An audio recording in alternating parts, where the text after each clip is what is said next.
Shalom. Shalom. Kolo apambola bino. Amen. Tozo lekana na mateya avant to lekana mateya na lingi na sengete loboko na Zambe ezala lekolo na bino. Zambe oya batela kabato abatela bino abatela misala na bino. Pourquoi? Parce que c'est que l'attention que vous donnez à Dieu, les autres c'est qu'il y a solo bino na Zambe. Zambe a zozo importance. Vous avez donné quand même une place de choix dans Zambé, dans Vina Bino. Alors, cela prouve réellement qu'il y a suffisance, que vous aimez Dieu. Et le Kolobolingi Zambé, Zambé pas Kolinga Bino. Bible les autres, si vous revenez à moi, moi aussi je reviendrai à vous. Nous tournons sur Linga Kanzambe, Zambé pas Kolinga. Comme nous donnons la place à Dieu, Tikete Nzambwana Azalanayo, à soutenir et à Pambola Bomonayo. Alors, to Zolobela Likamboya. La délivrance par la prière.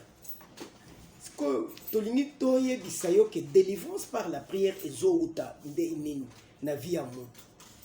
Parce que qui parle de la délivrance voit le problème de la possession et de l'oppression. Possession et l'oppression. Ces choses ici, ce sont des choses qui nous amènent à la délivrance. Même si aujourd'hui nous allons attaquer la prière de combat. La prière de combat, c'est-à-dire nous sommes en train de nous attaquer contre l'état-major général de Satan. Prière de combat, combat on s'attaque on s'attaque au diable, on s'attaque à Satan.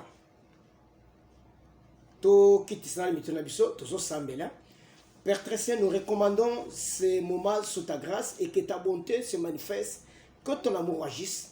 Bénis ces instants, bénis tous ceux qui nous suivent, bénis tous tes enfants, ceux qui sont malades, qu'ils soient guéris, car tu dis que je leur ai envoyé la parole les a guéris. Que cette parole que nous allons écouter ce soir nous apporte la guérison dans le nom puissant de Jésus-Christ. Amen. Amen. C'est-à-dire, quand on parle même du combat spirituel, le combat spirituel, c'est aussi l'heure de la délivrance. À partir de la délivrance, nous allons aboutir au combat spirituel. Combat spirituel. Et nous combattons qui? Et nous combattons quoi? La Bible déclare ceci. Daniel chapitre 10. On peut le lire, papa. Daniel chapitre 10, à partir du 13e verset.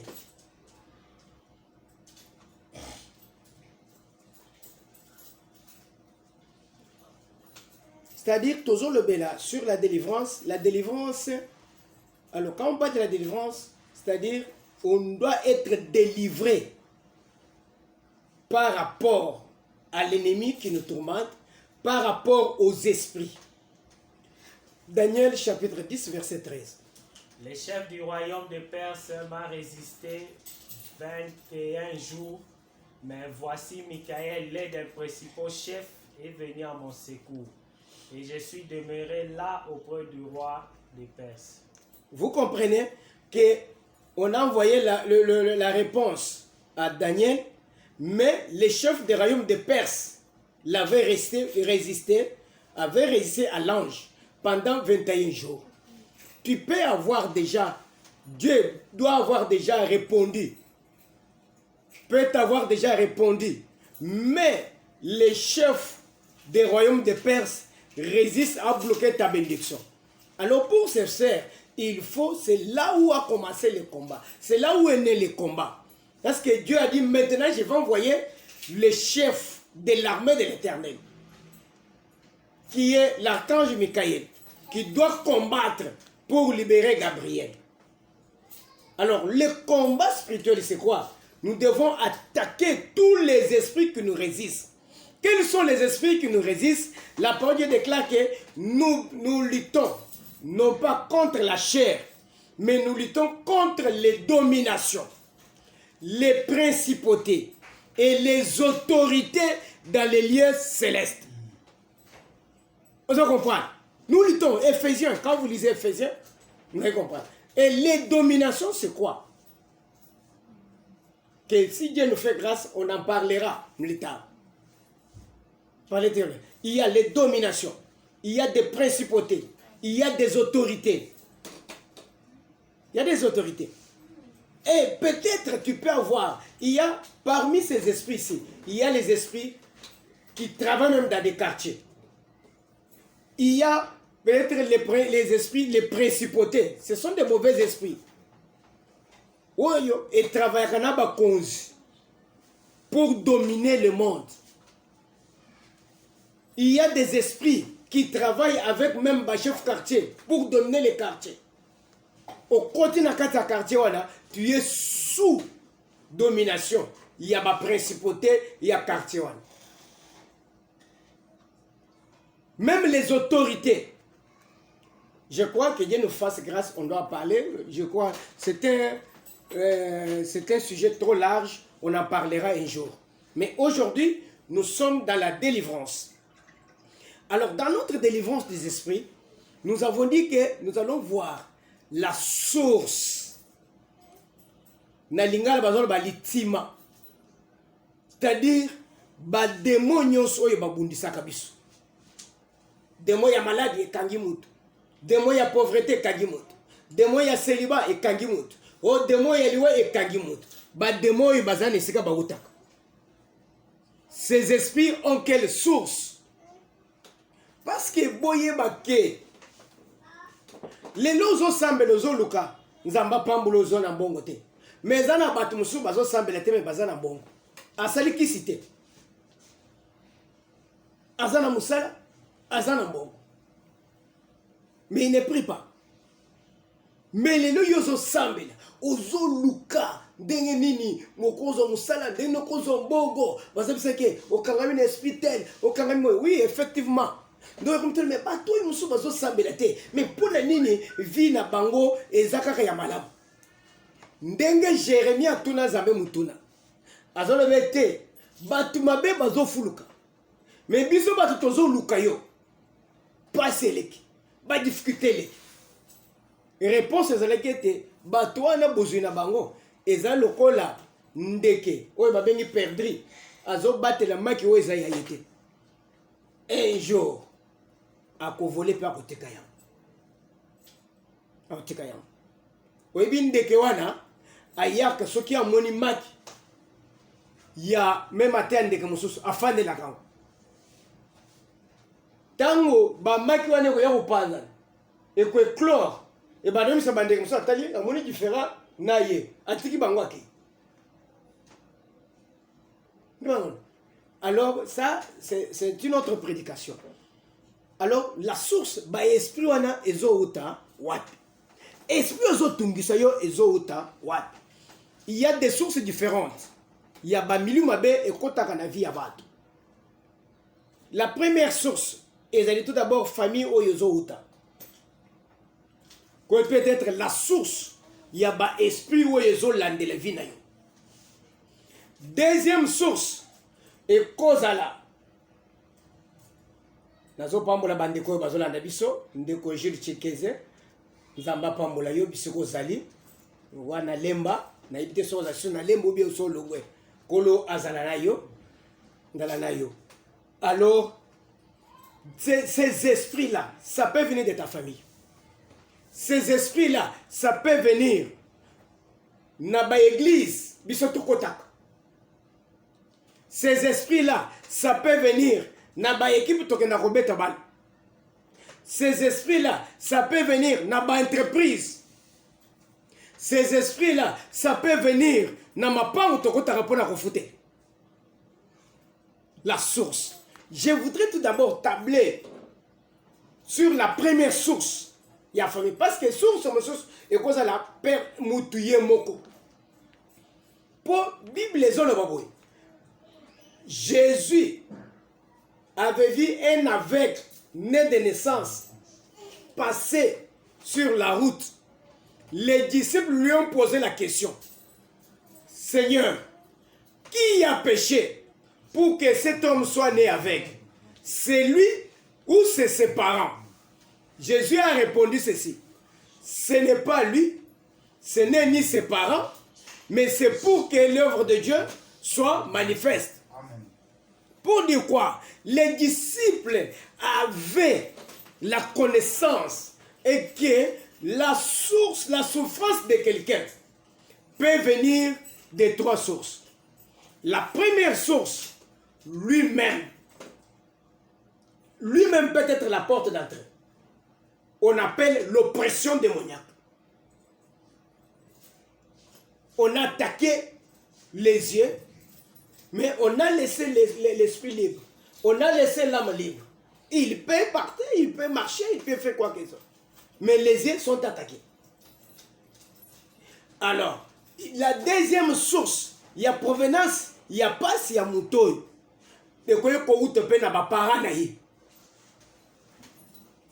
Et la troisième source que nous pouvons ajouter, ça peut venir par les esprits de l'air, façon peu mouton. Parce qu'aujourd'hui, on peut aller au salut soumouté. On peut aller au côté qui cité. On peut aller au simé le moko ya mabete. Mais ne fils que mon thème mabé ya battu. Ya battu ya quartier. Ba côté ba déstabiliser vie d'ailleurs. Ba posséder na esprit moko ya mabé. Vous imaginez, moi soy tozo kende ko balisa. Tokei na basali na Nzambe, on dit que aujourd'hui tozo balisa ye, bazo pesa mbongo ya libala. Papa voisin na ya en face, azo ya na badize va roti musala. Ali qu'est-ce qui se passe là-bas? Oh ba ye ko pesa la Thérèse mbongo ya libala. Thérèse na quartier oyo. OK, azu sak na ya tena na kit a côté na ndako. Akende akota na chambre, aketi na sambeti. Abeni zungu na ye. Akoti ndika moko ezate.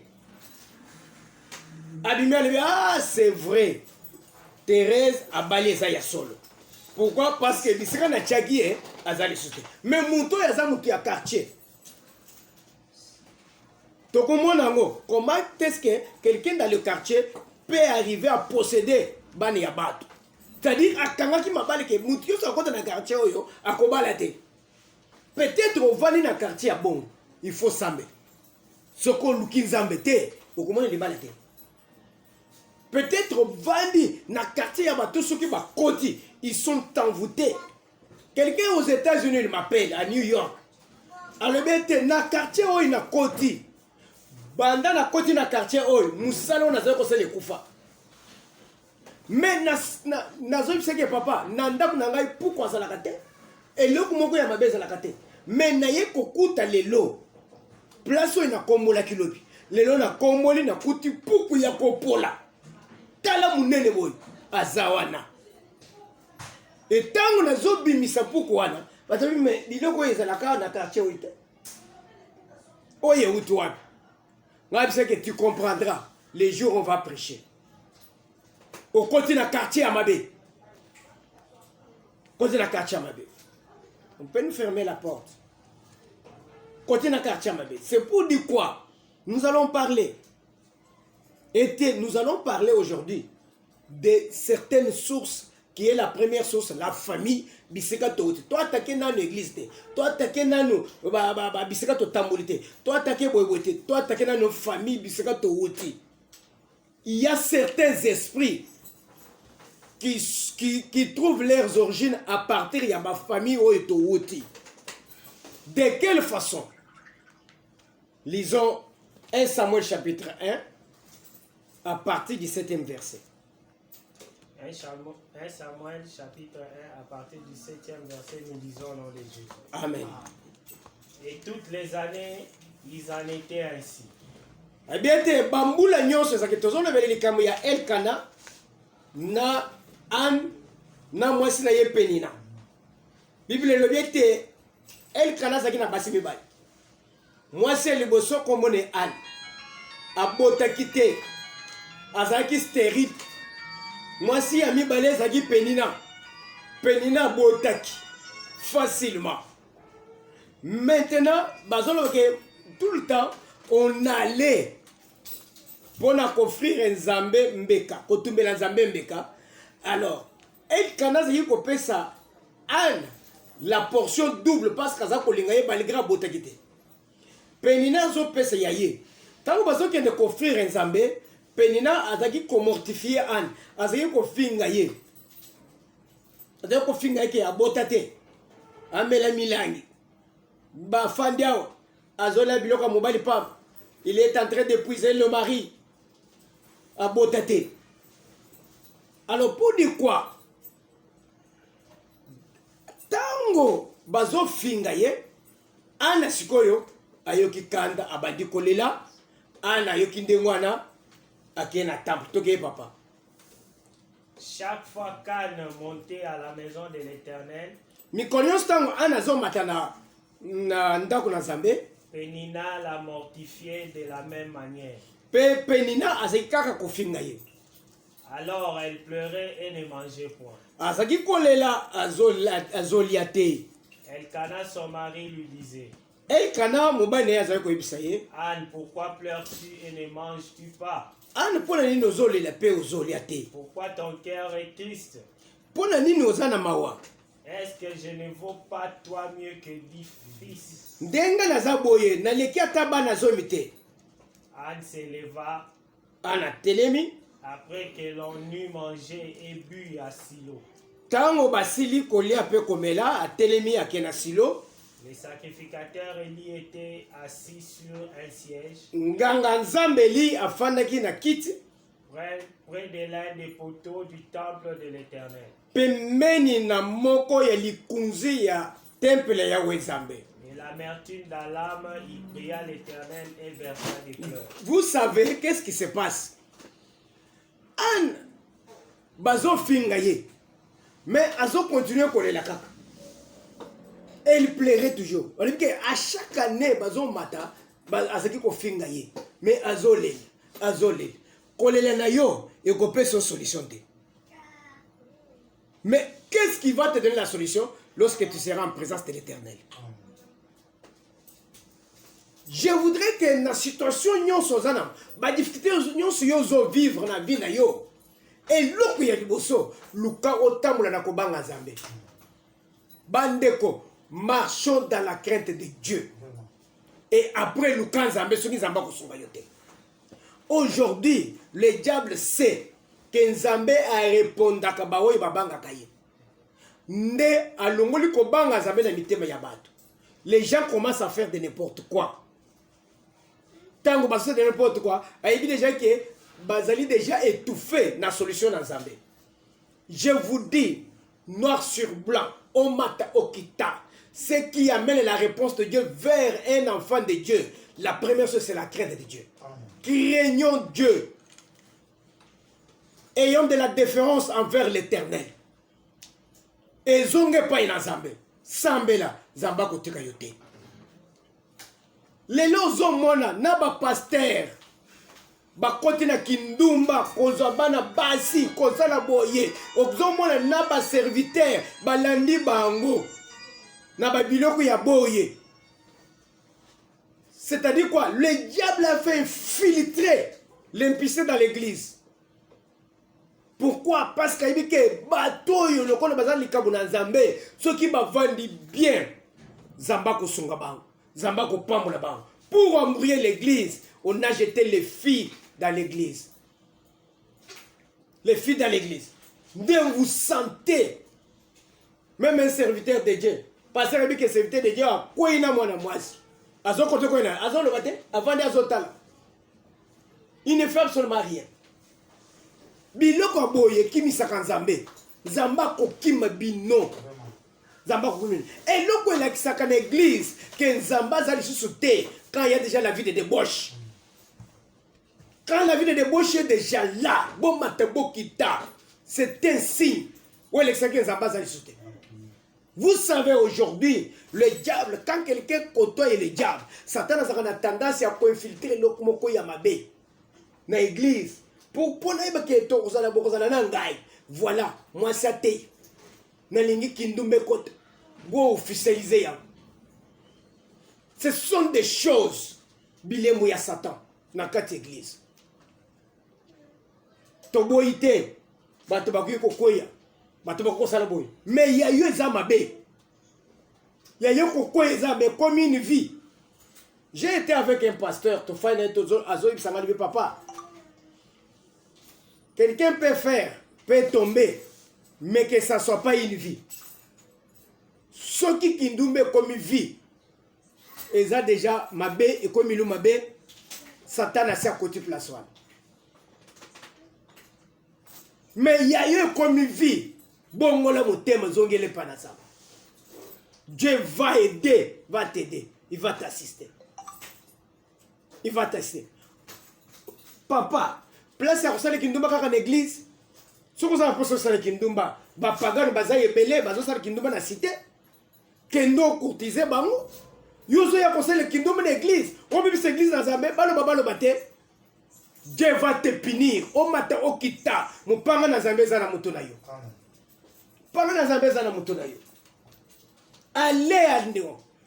Dans l'église, on a bandé quand tout se bat à Batumitou. Ozo oy mabe, ozo oy mabe, ozo oy mabe, otika oy boy, otika oy boy. Pour créer confusion. Église na Zambé ne ozo sala boy. Dieu te jugera. Dende koyo amati. Alebi non. Cette fois-ci, je dois monter au temple. À Matina temple.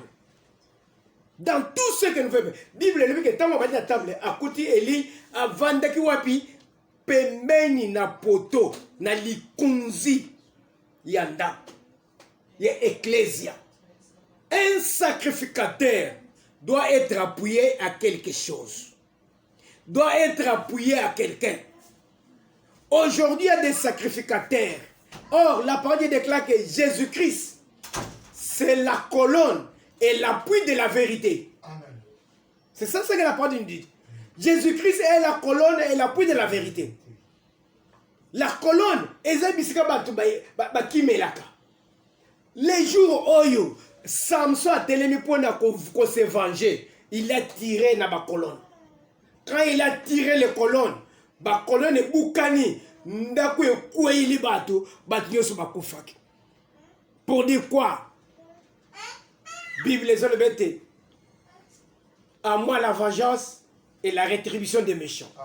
C'est Jésus-Christ qui peut venger sur nous. Oh yo, akoyo conseil que bateau bazo kanela yo, bateau bazo bundisa yo, bakweya Yesu mutoko lalisa bango parce que il est la colonne et l'appui de la vérité. Colonne, et ceux qui m'ont tamoulé à l'embi, ceux qui ont télémi, il faut s'appuyer la colonne pour reprendre la force. Yo, nakotamoula na yo, on s'appuie pour reprendre la force. Même si tu es déjà essoufflé, je te dis que la seule colonne qu'il faut s'appuyer, c'est Jésus-Christ. Appuie-toi sur Jésus-Christ, tu vas retrouver le souffle. Tu as des problèmes, tu as des difficultés. Ta colonne, c'est Jésus-Christ. Viens t'appuyer sur Jésus-Christ. Jésus-Christ va te donner la solution. Bible, les hommes bêtes, il est le solutionnaire par excellence. Ce n'est pas essence. Quand il donne, personne ne peut ravir. Quand il ferme, personne ne peut ouvrir. Quand il ouvre, personne ne peut fermer. Il a dit à Noé, Noé, tu vas faire une hache. Tu vas mettre ce que je vais te dire.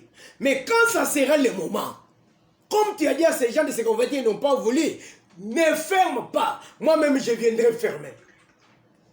Pourquoi? Quand moi je ferme, quand il y aura le déluge, et les gens viendront, ils ne sauront pas ouvrir. Ce que Dieu a fermé, personne ne peut l'ouvrir. Et Dieu a fermé lui-même l'arche. Et quand le déluge a monté de niveau, et les gens sont accourus pour ouvrir l'arche.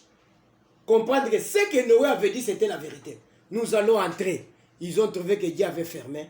La moyen, Bangba Fongola, et Zate. Si chercher, préférer, autant que Yesu. Si tu marches avec Jésus-Christ, personne ne peut te tourmenter. Ne peut te tourmenter. Élie était assis près de la colonne. Il était appuyé à la colonne, c'est-à-dire il était appuyé à Jésus-Christ. Celui qui est appuyé à Jésus-Christ ne sera jamais déçu. Il aura toujours la solution. C'est ce qui a fait que quand Élie a déclaré sur la femme, ce qu'il a dit, c'est réalisé. Avec tes femmes, Dieu a entendu tes pleurs. Il a entendu ta prière. Va en paix, essuie tes larmes, va manger parce que Dieu t'a répondu. Et cela était ainsi, pourquoi? Parce que Élie était appuyé à une colonne. Et cette colonne-là, c'était Jésus-Christ. Tout homme de Dieu qui a pour appui Jésus-Christ, tout ce qu'il dit doit s'accomplir.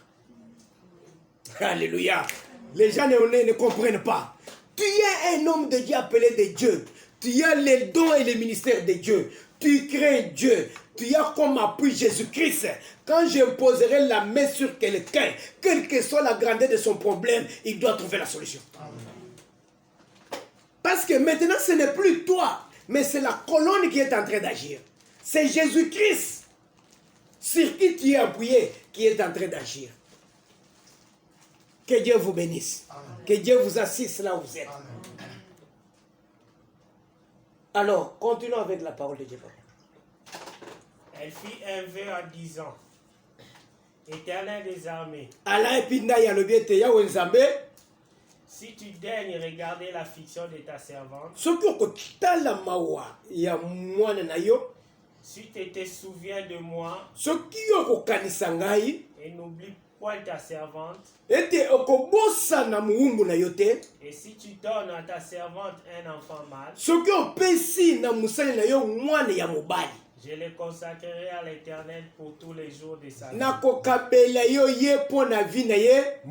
Amen. Et le rasoir ne passera point sur sa tête. Ok, on peut s'arrêter là-bas. On va continuer prochainement. Mais qu'est-ce que je voudrais dire? Au moins, elle kanaza na basi mibale anana penina. Mais penina botaki facilement. Mais ana botaki facilement. Dans la vie ici, il y a des gens qui trouvent facilement ce qu'ils cherchent. Il y a d'autres, pour en trouver, il faut des sacrifices. Là-dedans, bien. Il y a des gens qui sont facilement bénis. Et il y a aussi une catégorie de gens. Pour avoir la bénédiction, il faut des sacrifices. Il faut recourir dans les différents moyens pour retrouver ça. Mais maintenant, nakati bilokwana, bazomona na peni. Peni na boti facilement. Mais na boti facilement. Maintenant, parce que aux possibilités ya kobota facilement, il faut ce que akende koluka nzambe. Il faut que le kokota na silo. Mais peni na boti à côté na silo te. Amen. Peni na boti à côté na silo te.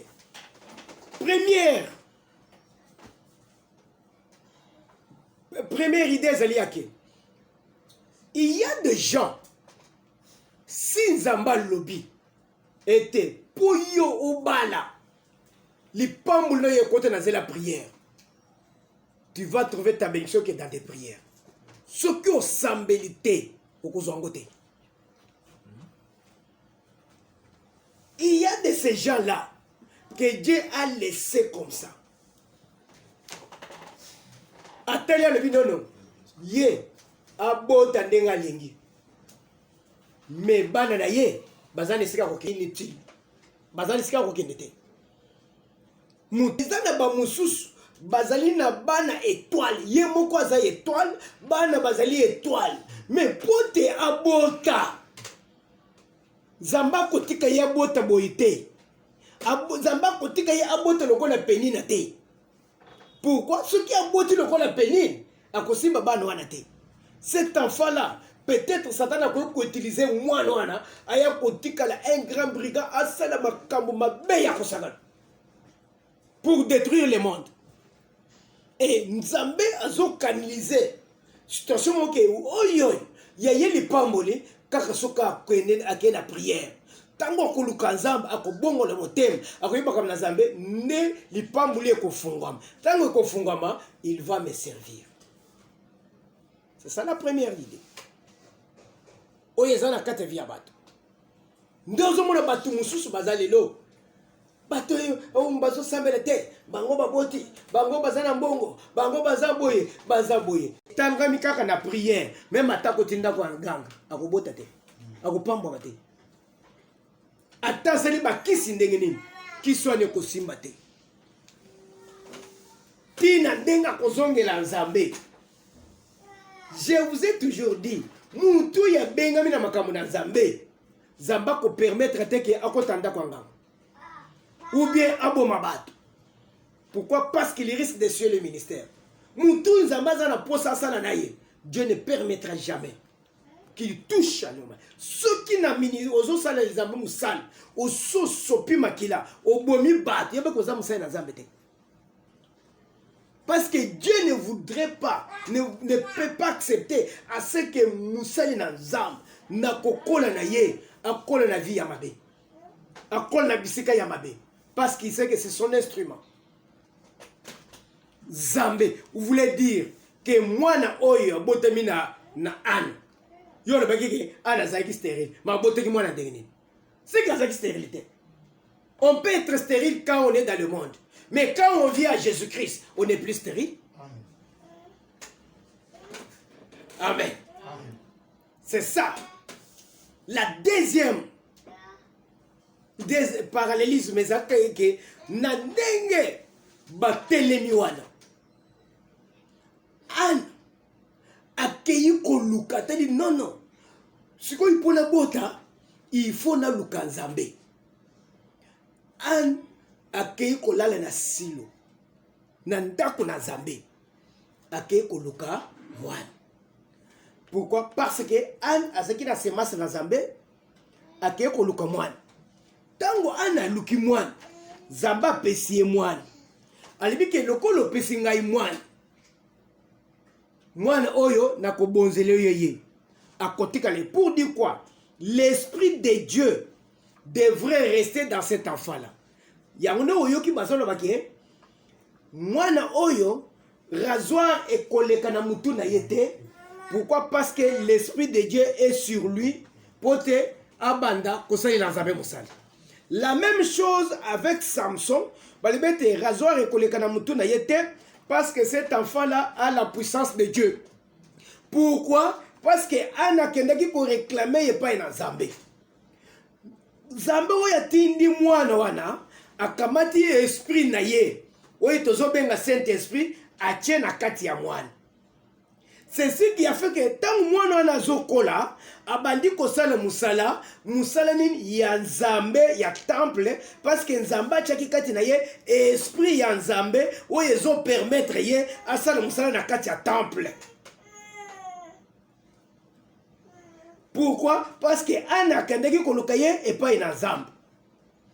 Voilà la source de l'esprit qui a travaillé dans Samuel, dans l'œuvre de Dieu. C'était la source est venue où Anna kendeki ko réclamer mwana na kati ya temple na Nzambe. Na temple na Nzambe, bah oh mwana na ko travailler sans laisser l'esprit de Dieu. Et l'esprit qui lui a donné cet enfant-là a commencé à travailler avec l'enfant. Bible notre Dieu est esprit. Il est esprit. Il veut que ce qu'il adore, l'adore en esprit et en vérité. Bible que notre Dieu est un esprit au-dessus de tous les esprits. C'est-à-dire, Dieu est personne n'a jamais vu Dieu. Dieu est esprit.